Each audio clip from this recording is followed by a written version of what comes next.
감사하는 삶.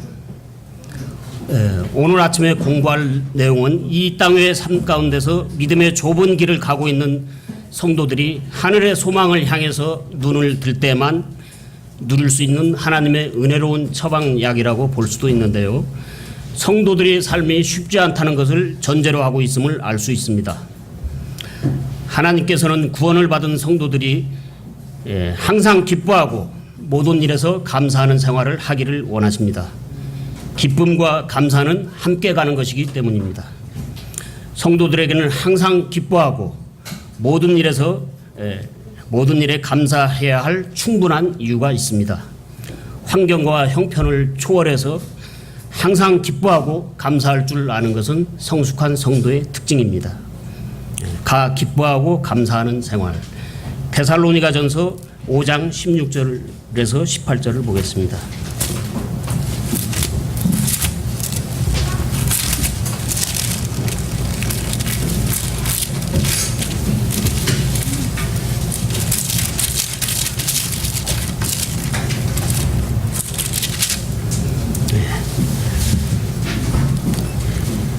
항상 기뻐하라. 쉬지 말고 기도하라. 모든 일에서 감사하라. 이것이 그리스도 예수님 안에서 너희에 대한 하나님의 뜻이니라. 이 말씀에서 성도들을 향한 하나님의 뜻은 무엇인가?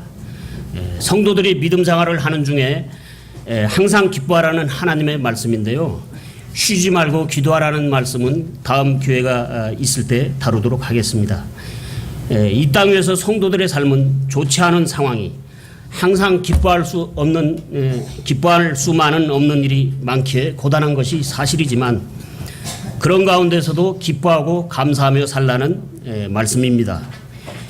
기쁜 일이 있어서 기뻐하고 감사드릴 일이 있어서 감사를 드리는 것은 당연하겠지만 이렇게 괴로움이 계속될 바에는 차라리 잠들었다가 내일 아침에 깨어나지 말았으면 차라리 이대로 죽어버렸으면 모든 고통에서 벗어날 수가 있을 텐데 라는 생각을 하기도 하지만 그러나 세상에서 어떠한 상황 가운데 놓여 있다고 할지라도 성도들은 예수 그리스도 안에 영원한 소망이 있기에 그 하늘의 소망을 바라보고 진정으로 기뻐하면서 그 기쁨과 더불어서 감사를 드릴 수 있는 그런 삶을 살 수 있는 그런 충분한 이유를 가지고 있다는 말씀이 되겠습니다. 그러한 이유를 하나하나 생각해 본다면 성도들은 순경이나 역경을 만날지라도 모든 일에서 진정으로 감사할 수 있는 힘이 생기는 것입니다. 감사. 모든 일에서 하나님께 진정으로 감사하게 될 때 우리는 항상 기뻐하는 성도가 될 수 있습니다.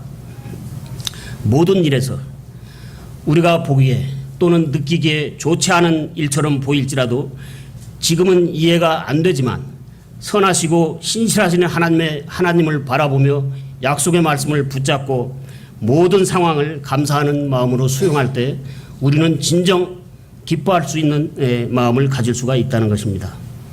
감사하는 마음이 충만하면 기쁨도 충만하고 기쁨이 충만하면 감사가 넘치는 삶이 되는 것입니다. 이것을 여러분에게서 아무도 빼앗아갈 수 없습니다. 기쁨과 감사는 함께 가는 것이기 때문입니다. 이것이 예수 그리스도 안에서 저와 여러분을 향하신 하나님의 뜻입니다. 저와 여러분이 부자가 되거나 사회적으로 인기가 좋은 직업을 갖고 높은 위치에 있는 것이 하나님의 뜻이 아니라 예수 그리스도 안에서 항상 기뻐하고 모든 일에서 감사하는 생활이 하나님의 뜻이라고 성경은 말씀하고 있습니다. 2번, 누구 안에서 감사하라고 하셨는가? 골로새서 3장 17절을 보시겠습니다.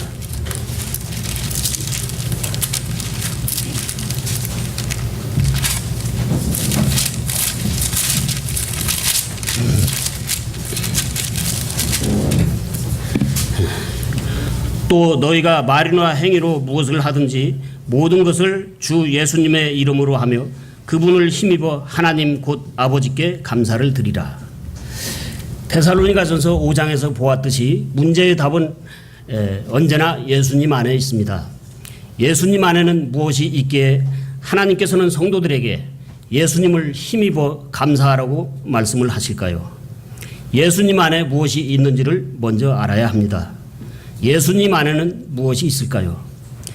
이 질문에 대한 답은 먼저 예수님께서 이 땅 위에 육체로 계셨을 때 보여주신 그분의 삶의 모습 안에서 찾아볼 수가 있습니다. 하나님께서는 이 지상에서 하나님의 아들이신 예수님의 삶의 문을 열어서 사람들로 하여금 그분 안에 있는 하늘에 속한 것들을 보게 하셨습니다. 이 땅에 육체를 입고 오신 예수님의 삶을 들여다보면 예수님께서는 마음을 다하고 혼을 다하고 힘을 다하고 뜻을 다하여 하나님을 사랑하는 삶을 사셨으며 그리고 이웃을 향해서도 그와 같이 사랑을 실천하심으로 본을 보여주신 것입니다. 예수님께서는 공생의 삶을 통해서 우리에게 하나님의 사랑을 보여주셨는데 예수님의 사랑의 절정은 십자가에서 나타났습니다. 이것이 하나님을 향하여 이웃들을 향하여 그리고 원수들을 향하여 예수님께서 보여주신 그런 삶의 모습입니다. 예수님의 귀중한 사랑의 결정체라는 말씀입니다. 예수님 안에는 그분께서 보여주신 귀중한 사랑이 있습니다. 예수님은 그 사랑으로 영원한 생명을 우리에게 주셨습니다.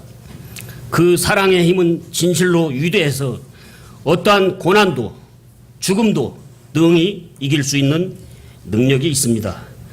구원을 받은 성도라면 이것만으로도 우리는 항상 기뻐하고 모든 일에서 감사할 수 있는 당위성을 1차적으로 갖고 있는 것입니다. 육군 대령에서 별 하나를 달고 장군으로 진급을 하면 쉬운 6가지가 달라진다는 얘기를 들은 적이 있습니다.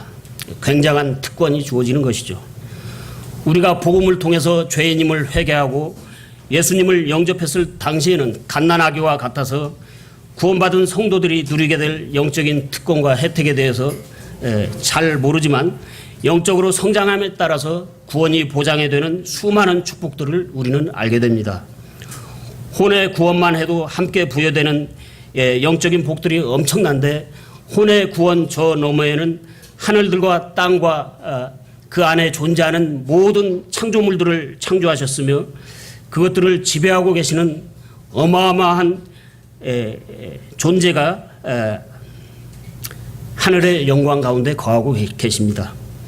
창조물의 으뜸인 우리 인간의 생사화복을 주장하시는 우리의 하나님이신 예수 그리스도께서 영광 가운데서 영원토록 찬송과 경배를 받고 계시는 것입니다. 그 놀라운 하늘의 영광에 참여할 수 있도록 하나님께서는 예수님과 공동 상속자로 저와 여러분을 부르셨습니다. 항상 기뻐하고 모든 일에서 감사할 수 있는 충분한 이유입니다. 뿐만 아니라 예수님 안에는 저와 여러분이 평생을 아니 영원토록 탐구해도 다 찾을 수 없는 지극히 방대하고 엄청난 가치가 있는 보물들이 감춰져 있습니다. 골로새서 2장 3절은 그분 안에는 지혜와 지식의 모든 보화가 감춰져 있다고 말씀하고 있는데요. 혼의 구원은 우리가 수고하지 않아도 값없이 선물로 받았지만 예수 그리스도 안에 있는 지혜와 지식의 보화는 저와 여러분이 그것을 찾기 위하여 얼마나 많은 수고를 하느냐 저와 여러분의 노력 여부에 달려 있습니다. 이 땅 위의 것들보다 하늘의 것에 더 귀중한 가치를 두고 날마다 그것을 사모하며 바라보는 성도에게 하나님의 은혜가 임하는 것입니다. 하나님의 은혜가 임하면 영원히 가치 있는 것들을 소유할 수 있도록 성령님께서 이끌어 주시고 도와주십니다. 예수 그리스도 안에 있는 이 보화를 많이 캐내서 소유하고 있는 성도들은 세상의 환경이나 형편을 초월하여 항상 기뻐하며 모든 일에서 감사하고 사는 성도가 되는 것입니다. 여러분은 그리스도 안에 있는 이 놀라운 영적 부유를 누리고 계십니까? 하나님께서는 저와 여러분이 그와 같은 풍요로운 삶을 살 수 있도록 예수 그리스도 안에서 문을 활짝 열어놓으셨습니다. 이것이 우리가 예수님 안에서 항상 기뻐하고 모든 일에서 감사할 수 있는 충분한 이유가 되는 것입니다. 3. 성도들의 힘의 원천은 무엇인가? 느헤미야 8장 10절을 보겠습니다. 느헤미야서는 에스라 다음에 있습니다. 그때 그가 그들에게 이르기를 너희 길로 가서 기름진 것을 먹고 단 것을 마시며 아무것도 예비하지 못한 자들에게 일부를 보내라. 이날은 우리 주께 거룩한 날이니라. 너희는 또한 슬퍼하지 말라. 주의 기쁨이 너희의 힘이니라. 성도들이 기뻐하고 감사할 수 있는 힘은 어디에서 오는 것인가? 그것은 하나님의 기쁨이 성도들의 힘의 원천이라고 말씀하고 있습니다. 이 땅 위에서 순례길을 가다가 저와 여러분의 믿음의 한계가 오면 우리는 갈라디아서 2장 20절로 가서 무릎을 꿇고 예수 그리스도의 믿음으로 사는 방법을 배워야 하듯이 항상 기뻐하고 감사해야 할 이유가 있음에도 때로는 믿음의 여정에 지쳐서 낙심하게 될 때 우리의 기쁨의 한계가 오면 그때 우리는 하나님께로 가야 합니다. 영적인 전투에서 다 날려버리고 소진해버린 기쁨을 하나님께 구해야 합니다. 하나님 앞에는 영원히 고갈되지 않는 충만한 기쁨이 있으며 하나님의 우편에는 영원토록 즐거움이 있기 때문입니다. 다 함께 시편 16편 11절을 보겠습니다.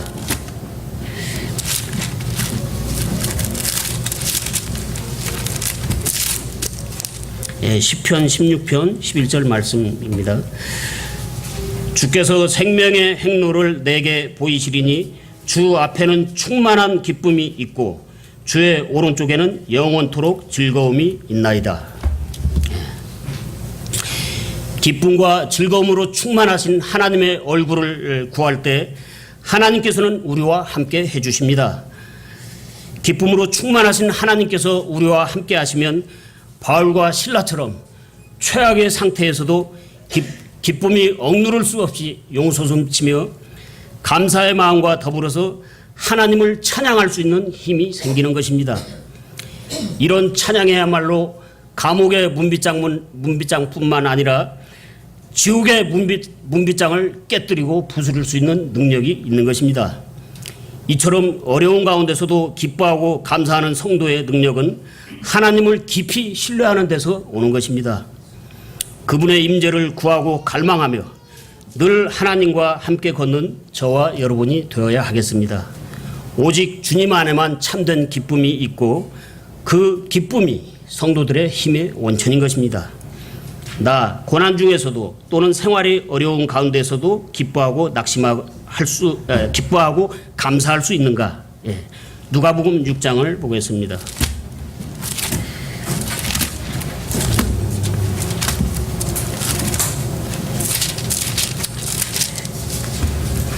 (6장) 22절에서 23절입니다. 사람의 아들로 인해 사람들이 너희를 미워하며 자기들의 모임에서 너희를 따돌리고 너희를 꾸짖으며 너희 이름을 악한 것으로 여겨 내버릴 때 너희에게 복이 있도다. 그날에 너희가 즐거워하며 기뻐 뛰놀라. 보라, 하늘에서 너희 보상이 크니라. 그들의 조상들이 대언자들에게 그런 식으로 행하였느니라.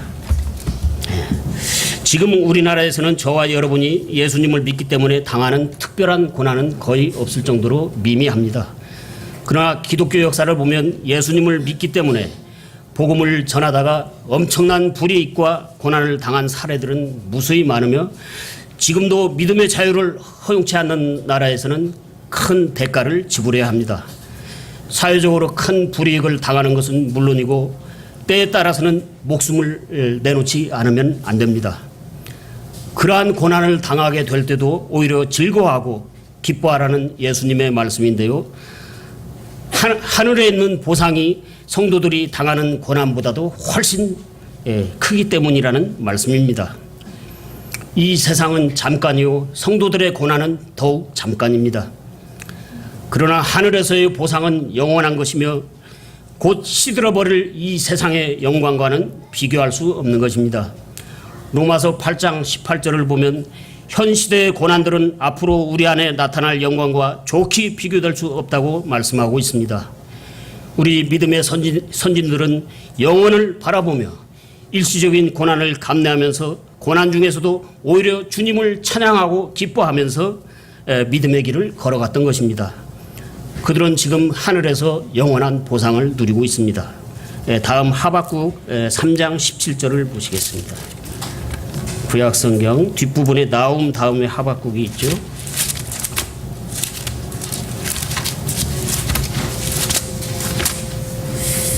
하박국 3장 17절에서 19절을 읽겠습니다. 비록 무화과 나무가 꽃을 피우지 못하고 포도나무에 열매가 없으며 올리브나무에 수고에 열매가 없고 밭이 먹을 것을 내지 아니하며 우리에서 양떼가 끊어지고 외양간에 소떼가 없을지라도 나는 여전히 주를 기뻐하며 내 구원의 하나님을 기뻐하리로다. 주 하나님은 나의 힘이시니 그분께서 나의 발을 암사슴에 발갑게 하사 나를 나의 높은 곳들에서 다니게 하시리로다. 이 노래는 내 현악기들에 맞추어 우두머리 노래하는 자에게 준 것이니라. 이 말씀은 기존의 교회들에서 추수감사절이나 연말에 감사헌금을 거둘 때 자주 인용하는 구절입니다. 그렇게 인용할 수도 있다고 생각합니다. 비판하고 싶지는 않습니다. 그러나 이 구절은 감사헌금을 독려하기 위해서 주신 말씀은 아니라고 생각됩니다. 19절까지 연결된 문맥을 보면 이 구절 역시 세상에 속한 것들보다는 더욱 가치 있는 하늘에 속한 것들을 말씀하고 있습니다. 이 세상에서 성도들의 삶이 비록 가난하고 궁핍할지라도 눈을 들어서 위에 계신 하나님을 바라보면 언제나 기뻐하고 감사하는 마음으로 살 수 있다는 것입니다. 저와 여러분에게 두꺼운 지갑이 힘이 되는 것이 아니라 하나님, 그분이 힘이 되시는 분입니다. 19절을 보면 성도들의 삶은 이 세상의 낮은 곳이 아니라 높고 험한 산 위에 바위에 거하는 사슴 종류와 같이 하늘 가까이에서 뛰놀며 높은 곳을 바라보고 살아야 한다는 것을 가르치고 있습니다. 넘치는 기쁨과 감사를 주체하지 못하는 하박국 대언자는 주 하나님은 나의 힘이라고 노래하며 대언서를 마무리하고 있습니다. 성도들의 믿음의 삶은 이처럼 상황이나 환경을 초월한 역동적인 것입니다. 다음 로마서 8장 28절을 보겠습니다.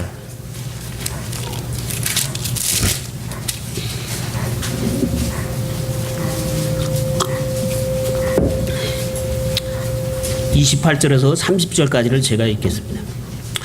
우리가 알거니와 하나님을 사랑하는 자들 곧 그분의 목적에 따라 부르심을 받은 자들에게는 모든 것이 합력하여 선을 이루느니라. 그분께서는 자신이 미리 아신 자들을 또한 예정하사 자신의 아들의 형상과 같은 모습이 되게 하셨나니 이것은 그분이 많은 형제들 가운데서 처음 난 자가 되게 하려 하심이니라. 뿐만 아니라 그분께서는 자신이 예정하신 그들을 또한 부르시고 자신이 부르신 그들을 또한 의롭다 하시고 자신이 의롭다 하신 그들을 또한 영화롭게 하셨느니라. 28절은 우리가 익히 알고 있는 말씀인데요. 흔히 만사형통 또는 전화유복으로 이해되고 있는 구절이기도 합니다. 그러나 성경이 말씀하고 있는 본연의 의미는 좀 다릅니다. 30절까지의 문맥을 보게 되면 성도들이 예수님의 형상으로 닮아가기 위한 목적에서 그와 같은 하나님의 섭리하심이 있다는 말씀입니다. 우리는 첫사람 아담이 잃어버린 하나님의 형상을 예수 그리스도 안에서 이루어가기 위해서 하나님이 부르시고 예정하셨습니다. 그러므로 고난 중에서도 하나님을 기뻐하고 감사하는 성도들의 모습이야말로 예수 그리스도께서 예수 그리스도를 통해서 하나님이 저와 여러분에게 회복시키려고 하시는 하나님의 형상 중에 하나입니다. 그러므로 고난에 대한 반응은 그 사람의 성숙의 수준을 결정짓습니다.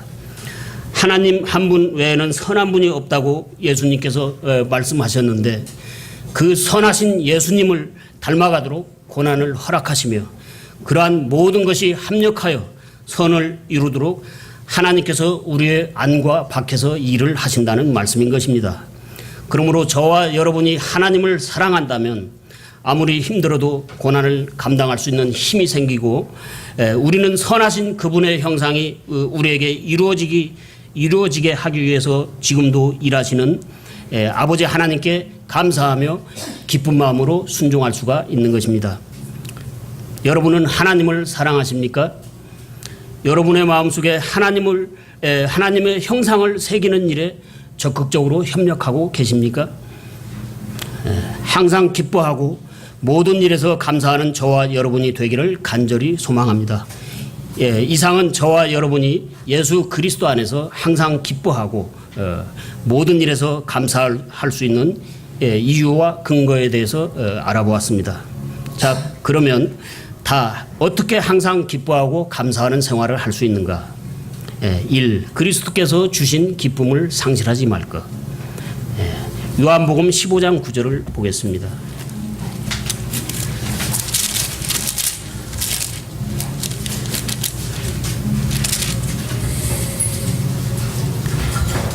(9절에서) 11절까지 읽겠습니다. 그 사람이 곧 온전하게 되어 제가 또 잘못 찾았군요. 15장입니다. 제가 5장을 찾았습니다. 15장 9절에서 11절입니다. 아버지께서 나를 사랑하신 것 같이 나도 너희를 사랑하였으니 너희는 내 사랑 안에 거하라. 내가 내 아버지의 명령들을 지켰고 그분의 사랑 안에 거하는 것 같이 너희도 내 명령들을 지키면 내 사랑 안에 거하리라. 내가 너희에게 이 일들을 말한 것은 내 기쁨이 너희 안에 머물러 있어 너희 기쁨이 충만하게 하려 함이니라. 주님께서 주신 명령들을 지키고 순종할 때 우리는 예수님의 사랑을 받게 되며 예수님의 사랑 안에 거하게 될 때 예수님께서 주시는 충만한 기쁨을 누릴 수 있습니다. 이 기쁨을 잃어버리지 않기 위해서의 전제 조건은 예수님의 명령들을 지키고 순종하는 삶을 살아야 하는 것입니다. 이 기쁨은 세상이 줄 수도 없으며 알지도 못하는 기쁨으로 말씀 안에서 순종하는 삶을 살고 있는 성도들만이 누릴 수 있는 참된 기쁨입니다. 다음 갈라디아서 5장 22절을 보겠습니다.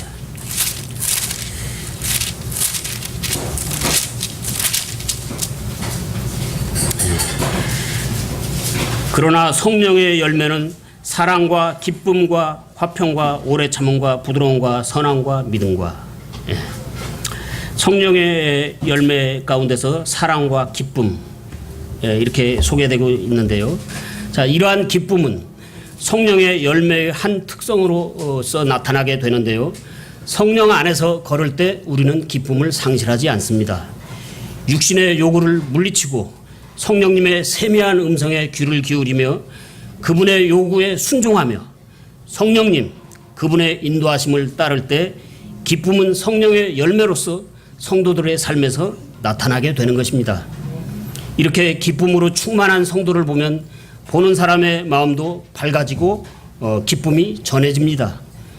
다음 시편 4편 7절을 보겠습니다. 시편 4편 7절입니다.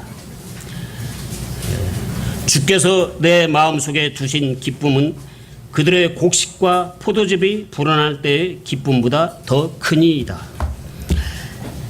하나님께서 성도들의 마음속에 두신 기쁨은 이 세상에 속한 사람들이 형통하여 그들의 소출, 즉 황금이 늘어날 때의 기쁨보다 더 크다고 말씀하고 있습니다. 여러분은 잠깐 동안이지만 세상이 주는 여러 모양의 기쁨을 덜어 맛보신 적이 있으실 것입니다. 세상이 주는 기쁨은 그처럼 일시적인 것으로 재물이 사라지거나 시간이 지나면 기쁨도 사라지고 맙니다. 그러나 하나님께서 주시는 하늘의 기쁨은 세상의 외형적인 것과는 상관이 없습니다. 여러분은 황홀한 기쁨의 동산에서 하나님과 함께 걸어보신 적이 있으십니까? 지금 걷고 계십니까? 하나님과 함께 걸을 때 우리는 영생을 맛보면서 충만한 기쁨을 누릴 수 있습니다. 아까 시편 16절 11절에서 보신 것처럼 하나님 그분 앞에는 충만한 기쁨이 있고 하나님의 우편에는 영원토록 즐거움이 있기 때문입니다. 하나님의 우편 왕자에는 예수 그리스도께서 계시기 때문입니다. 다음 2번 염려하지 말 것. 빌립보서 4장 6절을 보겠습니다.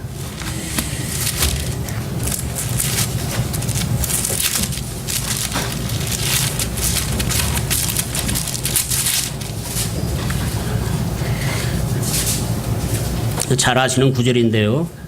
아무것도 염려하지 말고 오직 모든 일에 기도와 간구로 너희가 요청할 것들을 감사와 더불어 하나님께 알리라.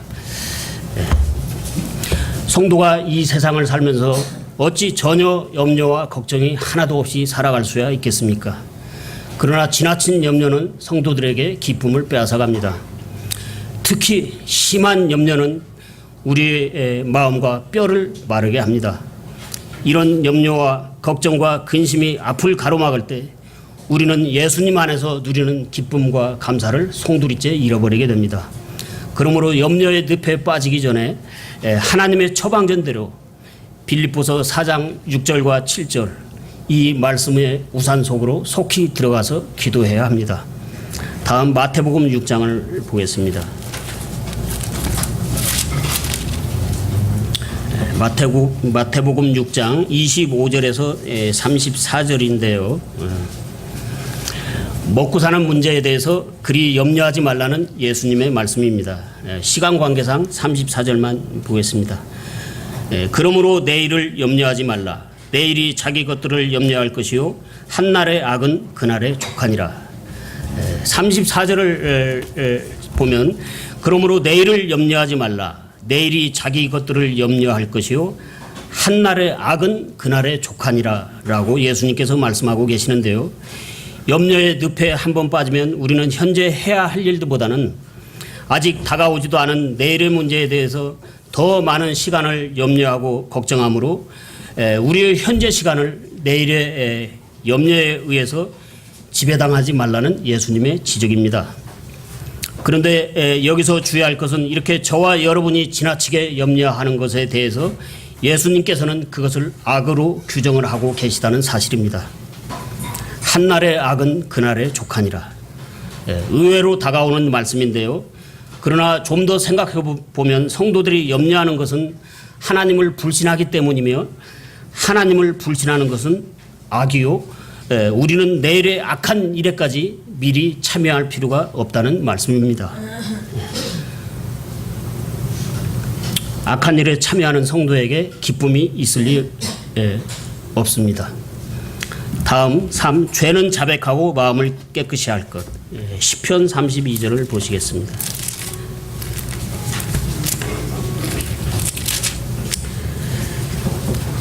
시편 32편 1절에서 5절을 읽겠습니다. 자기 범법을 용서받고 자기 죄가 가려진 자는 복이 있도다. 영 안에 간사함이 없고 주께서 불법을 인정하지 아니하는 사람은 복이 있도다. 내가 잠잠할 때 하루 종일 신음하였으므로 내 뼈가 쇠하였나니 밤낮으로 주의 손이 나를 무겁게 누름으로 내 진액이 여름 가뭄으로 변하였나이다. 셀라. 내가 주께 내 죄를 시인하고 내 불법을 숨기지 아니하며 또 이르기를 내 범법들을 주께 자백하리라 하였더니 주께서 내 죄의 불법을 용서하셨나이다. 셀라. 어떤 경우에 우리는 죄를 짓고도 미적거리며 회개하지 않을 때가 있습니다. 그러나 이처럼 죄를 품고 있는 성도에게 평안이 없으며 죄 중에서 신음하고 있는 성도에게 기쁨은 먼 나라 이야기입니다. 이런 경우는 하나님의 무거운 손이 우리의 가슴을 압박해 오고 있기 때문이며 그것은 우리가 죄를 토해내도록 하기 위한 하나님의 조치인 것입니다.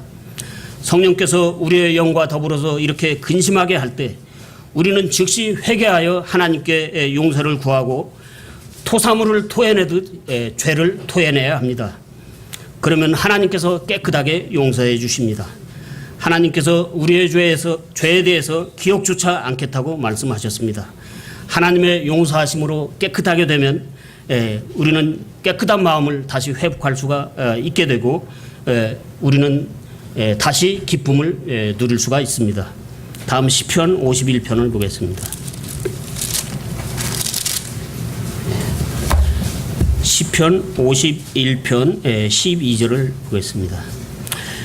주의 구원의 기쁨을 내게 회복시켜 주시고 주의 자유로운 영으로 나를 떠받쳐 주소서. 1절부터 쭉 연결된 말씀인데요. 밧세바를 범한 다윗은 범죄 사실을 은폐하려 했지만 손바닥으로 하늘을 가릴 수는 없는 것입니다. 나단의 책망을 듣고 통렬한 심정으로 하나님께 죄를 자복하며 회개하고 하나님의 긍휼을 구하고 있는 다윗의 모습입니다. 이렇게 성도가 죄를 회개함으로 깨끗게 되면 아울러서 구원의 기쁨, 첫사랑의 기쁨을 다시 회복하게 됩니다. 첫사랑의 기쁨은 성도들과 하나님과의 관계에 있어서 항상 새롭게 시작할 수 있는 힘이 되는 것입니다. 다음 4번 관용을 베풀며 살 것, 용서하며 살 것. 에베소서 4장 30절을 보시겠습니다. 에베소서 4장 30절입니다.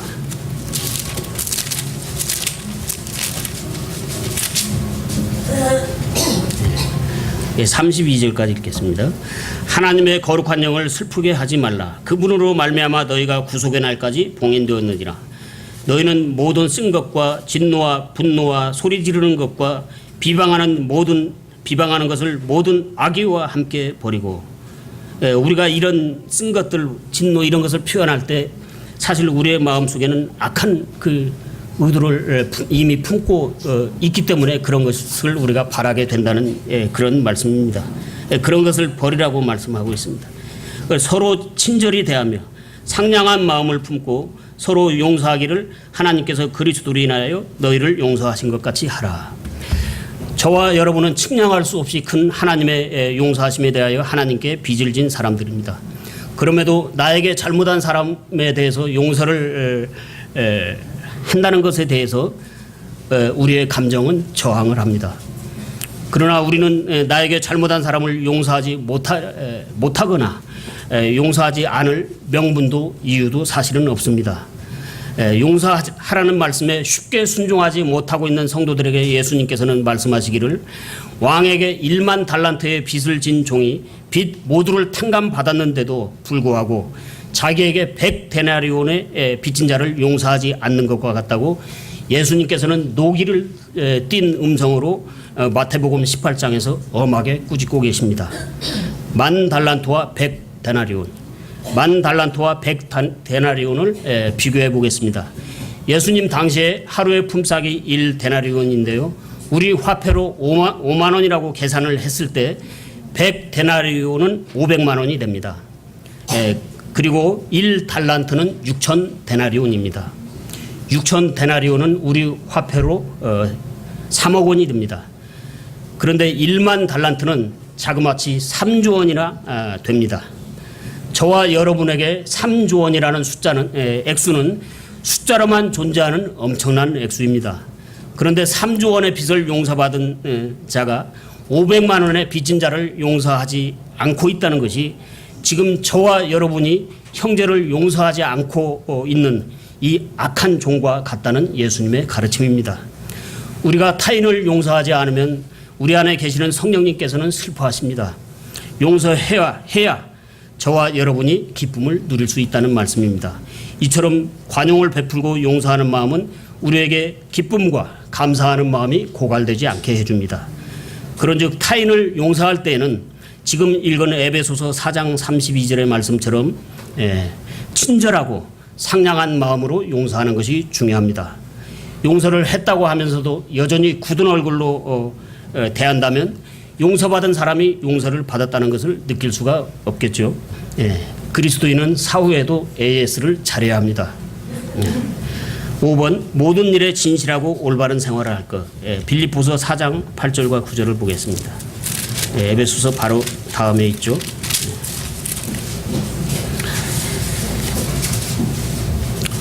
끝으로 형제들아 무엇이든지 진실한 것과 무엇이든지 정직한 것과 무엇이든지 의로운 것과 무엇이든지 순수한 것과 무엇이든지 사랑스러운 것과 무엇이든지 좋은 평판이 있는 것과 덕이 되는 것과 칭찬이 되는 것이 있거든 이런 것들을 곰곰이 생각하라. 너희가 내 안에서 받고 듣고 본 그것들을 행하라. 그리하면 평강의 하나님께서 너희와 함께 하시리라. 그리스도인은 이러한 삶을 지향해야 합니다. 이 말씀에서 열거하고 있는 대로 이렇게 살아야 하는 것이 저와 여러분의 목표가 되어야 합니다. 저와 여러분이 이런 삶을 살기 위해서 힘쓴다면 하나님께서는 그런 우리를 위에서 내려다보시고 기뻐하실 것입니다.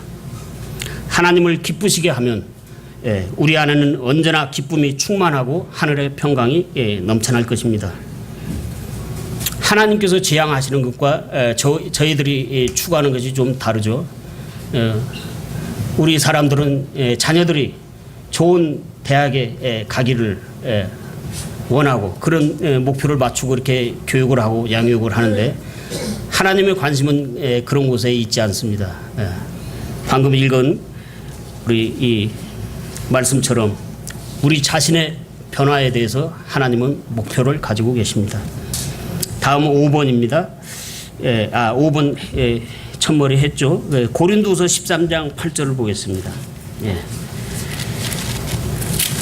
고린도후서 13장 8절인데요. 우리 교회에서 이렇게 표처럼 이렇게 사용하는 구절이죠. 우리는 진리를 대적하는 어떤 일도 할 수 없고 오직 진리를 위해서만 할 수 있노라. 이 말씀은 오늘의 주제와는 상관이 없는 말씀입니다. 이 구절은 진리의 좁은 길을 가는 성도들에게 진리에 대한 분명한 확신과 영적인 투지를 불러일으키는 말씀이기 때문입니다. 그럼에도 제가 이 말씀을 굳이 인용하는 까닭은 이 말씀의 조명을 다른 각도에서 반사시키면 우리는 오직 진리의 길을 갈 때 진정한 기쁨을 누릴 수 있기 때문입니다. 기독교라는 옷을 입었다고 해서 다 같이 진리의 길을 가는 것은 아닙니다. 진리와 유사하게 보이지만 이단들이나 비진리의 길을 걷는 기독교인들에게는 하나님과 예수님께서 주시는 진정한 기쁨이 없습니다. 그들이 기쁨을 누리고 있는 것 같지만 그러한 비진리가 제공해주는 기쁨은 모조품이요. 그것은 거짓된 기쁨입니다. 그러나 진리의 길에는 참 기쁨이 있습니다. 다음 매사에 거룩할 것. 베드로전서 1장 15절을 보겠습니다.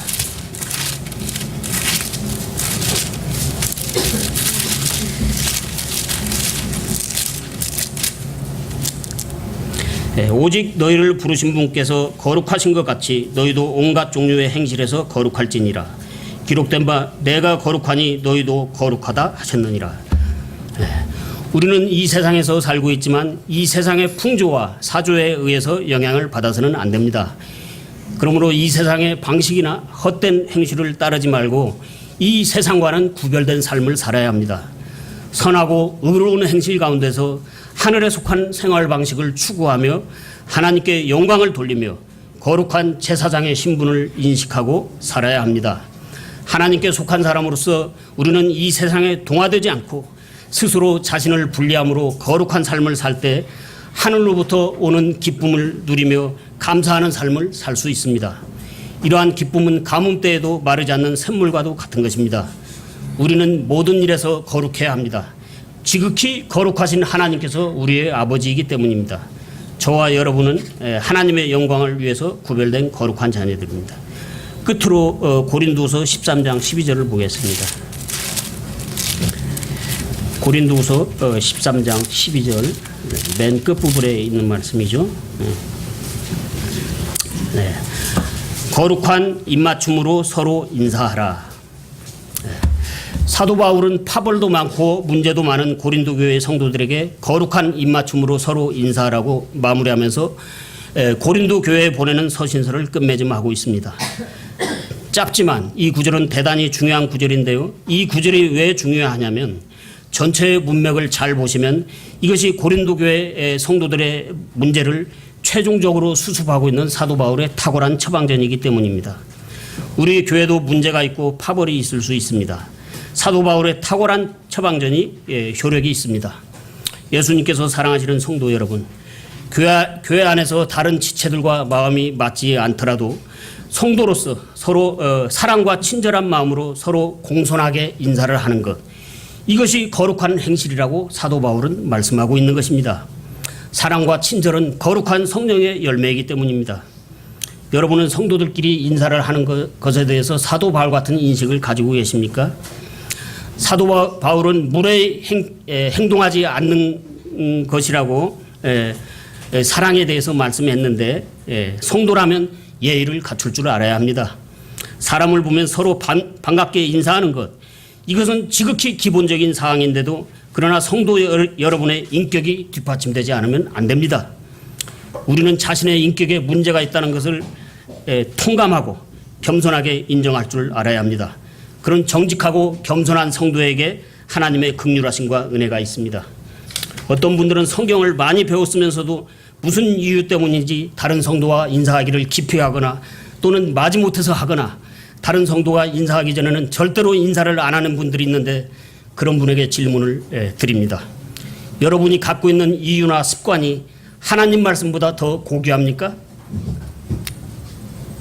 세리와 죄인들이 그렇게 한다고 예수님께서 책망하셨습니다. 그런 분들에게는 더 이상의 성경 공부가 무의미합니다. 하나님 앞에 회개하고 당장 인사하는 것부터 배워야 합니다. 성경은 우리가 거룩한 신의 성품에 참여한 자가 되었다고 말씀하고 있는데 육신적인 옛 성품에 굴복해서 인사를 하지 않는 것은 당장에 회개하고 인사를 해야 할 문제이지 변명을 하거나 다른 이론을 제기할 문제가 아닙니다. 이에 대한 예수님의 말씀입니다. 오직 너희 대화와는 예할 것은 예하고 아니요 할 것은 아니요 하라. 무엇이든지 이것들 이상의 것은 악에서 나느니라. 무엇이든지 이것들 이상의 것은 악에서 나느니라. 성도 여러분, 잘못한 것에 대해서 아담처럼 핑계를 대지 말고 다윗처럼 정직하게 회개하십시오. 하나님 말씀을 많이 하는 머리만 큰 성도가 아니라 단 한 구절이라도 말씀에 순종하는 성도에게 하늘의 기쁨이 있습니다. 말씀에 순종하기를 즐거워하며 거룩한 삶을 추구하는 성도들만이 영적으로 성장할 수 있으며 하늘로부터 오는 기쁨과 감사가 넘쳐나는 삶을 살게 되는 것입니다.